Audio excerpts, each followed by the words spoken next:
ఓటంటే computer button కాదురా,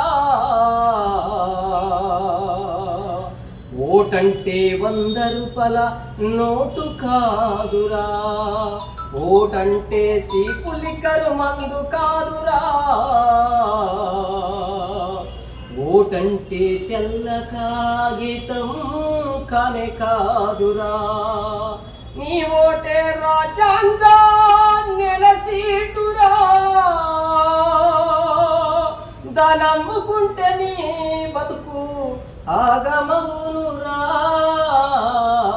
ఓటంటే computer button కాదురా, ఓటంటే 100 రూపాయల నోటు కాదురా, ఓటంటే కంప్యూటర్ బటను కాదురా, ఓటంటే 100 రూపాయల నోటు కాదురా, ఓటంటే చీపు లిక్కరు మందు కాదురా, ఓటంటే తెల్ల కాగితం కాదురా. నీ ఓటే రాజ్యాంగ నేల సీటురా, నీ ఓటే రాజ్యాంగ నేల సీటురా, నమ్ముకుంటే నీ బతుకు ఆగమవురా. ఓటంటే కంప్యూటర్ బటన్ కాదురా, ఓటంటే 100 రూపాయల నోటు కాదురా, ఓటంటే చీపు లిక్కరు మందు కాదురా, ఓటంటే తెల్ల కాగితం కాదురా. ఎనకట గడులల్లో దొరలకే ఉండే నోటు, ఆ ఓటు నేపథ్యముల అంబేద్కర్ పుట్టెనట, ఆ ఓటు నేపథ్యముల అంబేద్కర్ పుట్టెనట.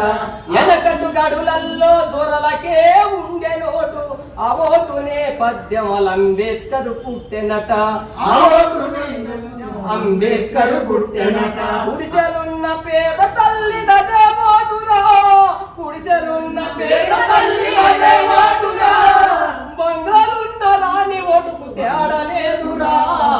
ఓటంటే 100 రూపాయల నోటు కాదురా, ఓటంటే చీపు లిక్కరు మందు కాదురా, ఓటంటే కంప్యూటర్ బటన్ కాదురా, ఓటంటే తెల్ల కాగితం కాదురా అంటూ ఈ ఓటుని వేసేటప్పుడు చాలా జాగ్రత్తగా మీరు తెలుసుకోవాలి. ఆ నిజాయితీ నాయకుడు ఎవరైతే ఉంటారో మనకి ఎట్లయితే అభివృద్ధి వైపు ఓటేసి